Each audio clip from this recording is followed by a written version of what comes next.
All praises to Yahweh Bahashem, Yahweh Shai. So let's get right into the lesson. As you can see, there has been some rumors about India and Pakistan gearing up to go to war with each other, which was a surprise to many because a lot of people didn't even know that India and Pakistan disliked each other like that. And some people didn't even know that India and Pakistan were so close. Personally, for me, I didn't know India and Pakistan had a thing against each other, right? So we're gonna watch this video and see how the situation's been playing out. Years, one thing stayed strong between India and Pakistan, even through wars, border tensions, and political fights. The Indus Waters Treaty, signed in 1960 with help from the World Bank, it made sure both countries shared river water peacefully. Pakistan got the Indus, Jhelum, and Chenab, rivers that feed its farms and people. India kept the eastern rivers. This treaty survived every war between the two, even Kargil. But now, India has suspended it. Why? After a deadly attack in the Indian-occupied Kashmir, where 26 people were killed, India blamed Pakistan within hours, without sharing any proof. And immediately after that, they canceled visas, closed borders, and pulled out of the water treaty. And here's where it gets even more interesting. This all happened while J.D. Vance, the new Vice President of the United States, was visiting India. Some people are wondering, was the timing a coincidence?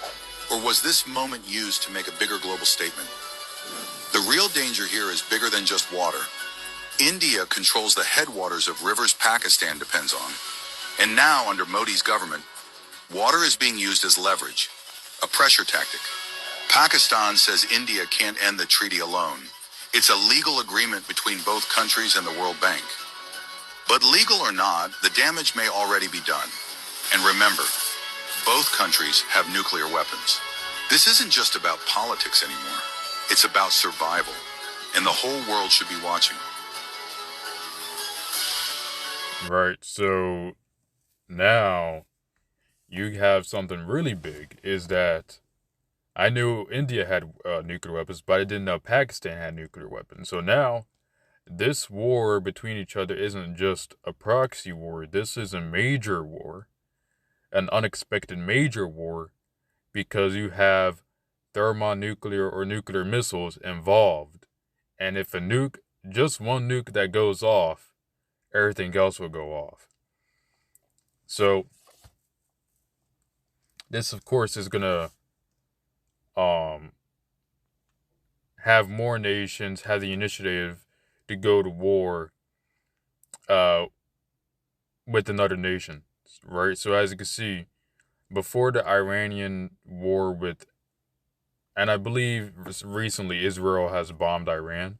So, and Iran says they want to have great revenge against Israel. So you got them preparing to go to war against each other. India and Pakistan uh, are at war right now. As it says, Indian and Pakistani forces are currently clashing at the border. Both sides, soldiers, casualty, Pakistan 50, India 90. So they're already going to war with each other. The war is here between India and Pakistan, and nukes both of the countries or nations have. So things are getting very real, right? And so in the midst of this, don't be surprised a week later you have China officially start their war campaign against Taiwan. And then, I don't know, a little earlier or later you have Israel and Iran officially going to war together. And then America, of course, getting involved like always. The world, the whole entire world will be at war. So let's get out a scripture right here. It says, Matthew chapter 24, verse 7, nation will rise against nation and kingdom against kingdom. There will be famines and earthquakes in various places, right?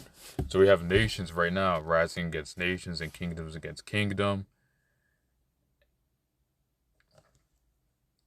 And you have all these going on, but let's go to verse 8.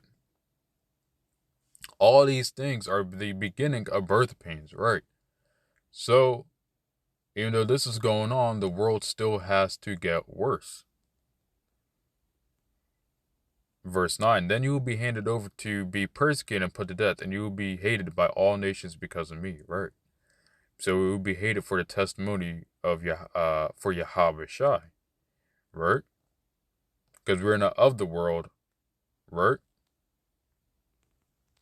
And at that time, many will turn away from the faith and will betray and hate each other, right? So you got people already dropping out the faith right now. Things are already getting a little hot, a little steamy. And people, a lot of our people are saying they don't want none of it, right? Remember, there's 2/3 of our people that gotta get cut off, right? But he who stands to the end will be saved, right? And it says, and this gospel of the kingdom will be preached in all the whole world as a testimony to all nations, then the end will come, right? So once all Israel wakes up, then the end's going to come. Yahweh Shai is going to come and destroy Esau, Edom. So let's get Joel chapter 3, verse 2. And I will gather all nations and bring them down into the valley of Jehoshaphat, and will plead them here, and will plead them there for my people and for my heritage Israel, whom they have scattered among the nations and part of my land, right? So eventually what's going to happen is all these nations that are going to go to war with each other, eventually all of them are going to meet in the valley of Jehoshaphat, right? And the Lord, Yahweh Shai, will meet them there and bring judgment upon them and destroy them, right? For what they did to the true biblical Israelites, the blacks, Hispanics, and Native Americans. So I just want to say, things are getting definitely a lot crazier, and just know that with the more wars going on, the more wicked things are going to become. It's been wicked now, but it's going to get even more wicked. We see gold right now at $3,300. I think it had an all-time high of $3,400. Well, with this news kicking off, expect this to definitely go around 3,500 in the next coming weeks or days. Things are picking up, so I hope this lesson was very edifying to the hopeful elect and the elect, and the 144,000. I thank you to the elders, apostles, and brethren help teach you this truth, and shalom.